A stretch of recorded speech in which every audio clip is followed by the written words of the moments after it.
नमस्कार प्रेक्षक हो, कधी कधी जीवन आपल्या समोर अनेक अडचणी आणि संकटे उभी करतं, जिथे वाटतं की पुढचं पाऊल उचलणं अशक्य आहे. शारीरिक आजार, मानसिक ताण आणि मृत्यूची भीती या सर्वच गोष्टी मनाचं खच्चीकरण करतात. पण अशा परिस्थितीतही काही लोकांच्या मनातील आशेचा किरण आयुष्याला नवी दिशा देतो. आज आपण भेटणार आहोत अशाच एका व्यक्तीला, ज्यांचं मनोगत ऐकून तुमचं मन चकित होईल. धर्मराज कडू बाविस्कर, अंबाडे, जळगाव येथील एक ड्रायव्हर. त्यांचं साधं सरळ आयुष्य अचानक बदललं जेव्हा हृदयविकारासारख्या भयानक आजाराने त्यांचं दार ठोठावलं. जीवन जगण्याची उमेद हरवत असतानाच त्यांनी एका अनपेक्षित वळणावर प्रवेश केला, जिथे त्यांना त्यांच्या काकांकडून ज्ञानगंगा पुस्तकरूपी सुख सागराची चावी मिळाली. 2019 मध्ये त्यांनी संत रामपालजी महाराज यांच्याकडून गुरुदीक्षा घेतली. पण ही फक्त गुरुदीक्षा नव्हती, ती त्यांच्या जीवनाचा संपूर्ण प्रवास बदलणारी एक घटना ठरली. काय घडलं होतं त्यांच्या आयुष्यात? कसे ते हृदयविकारासारख्या गंभीर आजारातून बरे झाले? त्यांच्या जीवनात आलेल्या या चमत्कारांचा उलगडा करण्यासाठी चला ऐकूया धर्मराज बाविस्कर यांचे अनुभव त्यांच्याच शब्दात. नमस्कार. नमस्कार सर. आपलं नाव? धर्मराज कडू बाविस्कर. आपण कुठून आलात? गाव अंबाडे, तालुका चोपडा, जिल्हा जळगाव, महाराष्ट्र. आपला व्यवसाय काय आहे? मी एक ड्रायव्हर आहे. संत रामपालजी महाराजांची गुरुदीक्षा आपण कधी घेतली? 10 फेब्रुवारी 2019. संत रामपालजी महाराजांची नामदीक्षा घेण्या अगोदर आपण व आपला परिवार कोणती भक्ती साधना करत होतात? पारंपरिक जे भक्ती मार्ग आहे, गणपतीची पूजा, दुर्गा पूजा, भजन कीर्तन करणे, ही भक्ती करत होतो आम्ही. भजन रात्र करायचो.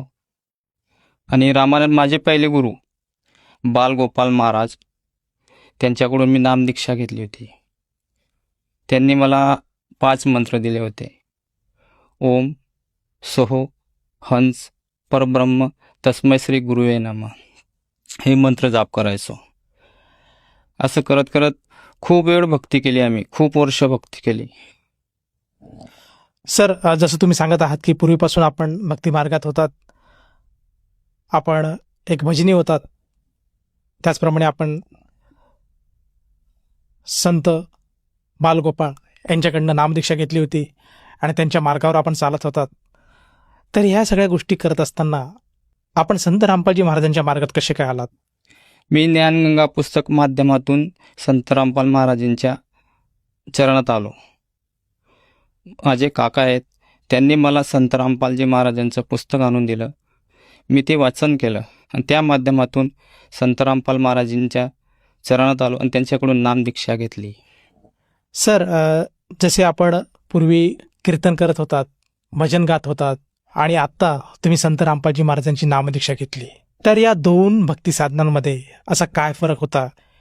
कारण तुम्ही तर भक्तीत होतातच, कीर्तनाच्या माध्यमातून, भजनाच्या माध्यमातून आपण भक्तिविधी करत होतात.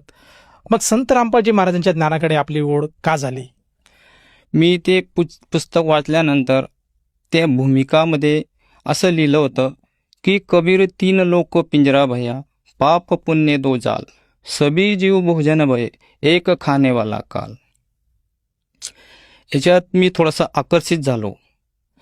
मी पुस्तकाला पुढे वाचायला सुरुवात केली. सृष्टी रचना बघितली की आपण काय करत होतो भक्ती, आणि याच्यात काय लिहिलं आहे संतांनी. मी पुढे वाचत गेलो. त्या माध्यमातून मला स्पष्ट दिसलं की याच्यात पूर्ण मोक्षाचा मार्ग आहे. ही भक्तिविधी खरी आहे. गावागावात, शहरामध्ये SMS करा, तुम्हाला घरपोच ज्ञानगंगा पुस्तक मिळेल. आणि ते पुस्तक माध्यमातून वाचन करा. टीव्हीवरती सत्संग असतो, ते माध्यमातून तुम्हाला खरं ज्ञान कळेल. तुम्ही प्रूफसहित ज्ञान मिळेल तुम्हाला की ज्ञानगंगा पुस्तकमध्ये प्रूफसहित लिहिलं आहे. घरात तुमचे काही शास्त्र असतील, पुराण असतील, त्याला मॅच करा. ते जे सत्संग चालू असताना सांगतात, बोट ठेवून सांगतात की सत्य काय आहे, तुम्ही काय भक्ती करतात, याच्यामध्ये काय लिहिलं आहे, भगवद्गीतामध्ये काय लिहिलं आहे, वेदामध्ये काय लिहिलं आहे, सर्व गोष्टींमध्ये काय लिहिलं आहे, पुराणामध्ये, तुम्ही कुठली भक्ती करतात, हे ज्ञानगंगा पुस्तकमध्ये प्रूफ आहे. आणि या ज्ञानगंगा पुस्तकामधून तुम्हाला सद्भक्तीचा मार्ग मिळेल. सर, जसं तुम्ही सांगत आहात की ज्ञानगंगा पुस्तकामधून सद्भक्तीचा मार्ग मिळेल. तो मार्ग आपण जाणला, त्या पुस्तकातला आपण ज्ञान अर्जित केलं आणि संत रामपालजी महाराजांकडनं नामदीक्षा घेतली. तर जेव्हा आपण संत रामपालजी महाराजांकडनं नामदीक्षा घेतली आणि त्यांच्या भक्तिमार्गावर आपण चाललाच आहात, तर त्यानंतर आपल्याला व आपल्या परिवाराला काय काय लाभ प्राप्त झालेत? पहिला लाभ तर मला शारीरिक लाभ झाला. मला हार्ट प्रॉब्लेम होता, डिसेंट्रीचा प्रॉब्लेम होता. मी शिर्डीला गेलो, माझा MRI झाला, CT स्कॅन झाली. माझ्याकडे सर्व डॉक्टरांची फाईल आहेत. जळगावमध्ये विवेक गजानन हॉस्पिटल आहे, विवेक चौधरी, त्यांच्याकडून सुद्धा ट्रीटमेंट घेतली.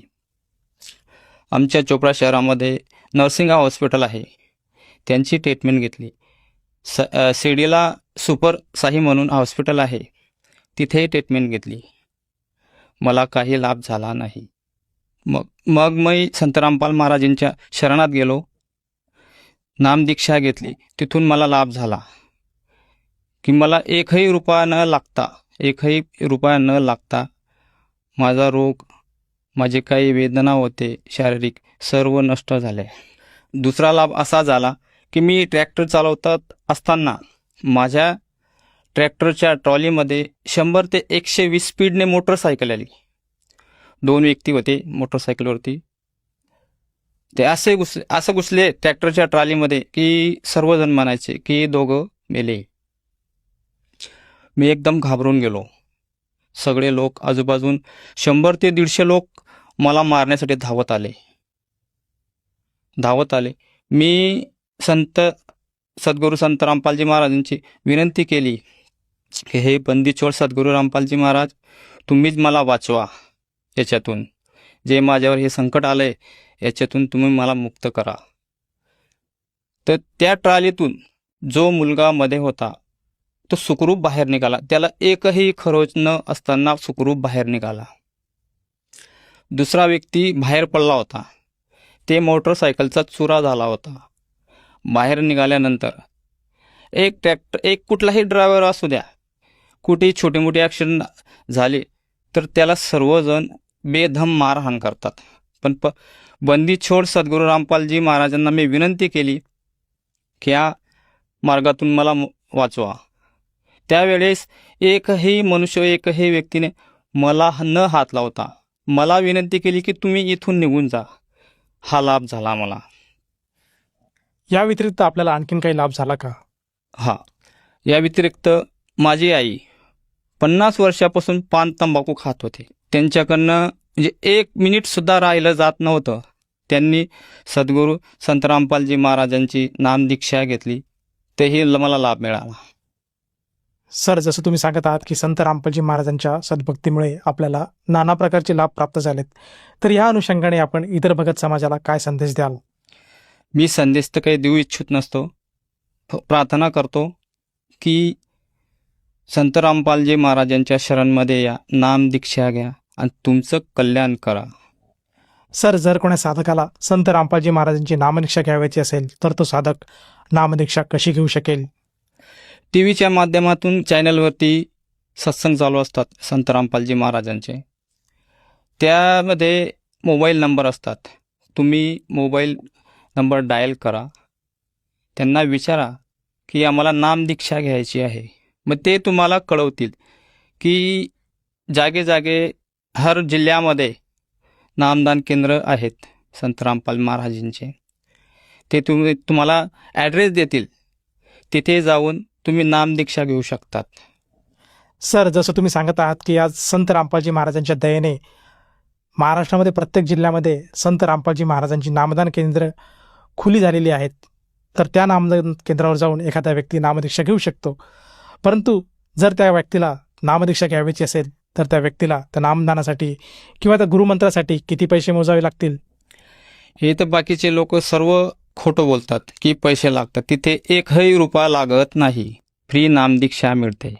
धन्यवाद साहेब.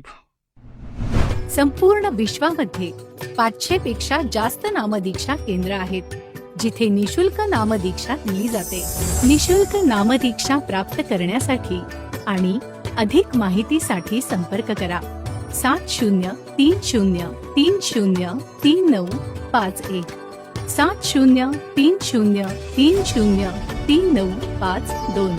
अद्वितीय आध्यात्मिक ज्ञान वाचण्यासाठी, पाहण्यासाठी आणि ऐकण्यासाठी संत रामपालजी महाराज ॲप अवश्य डाउनलोड करा किंवा आमची वेबसाईट www.jagatgururampalji.org वर विजिट करा.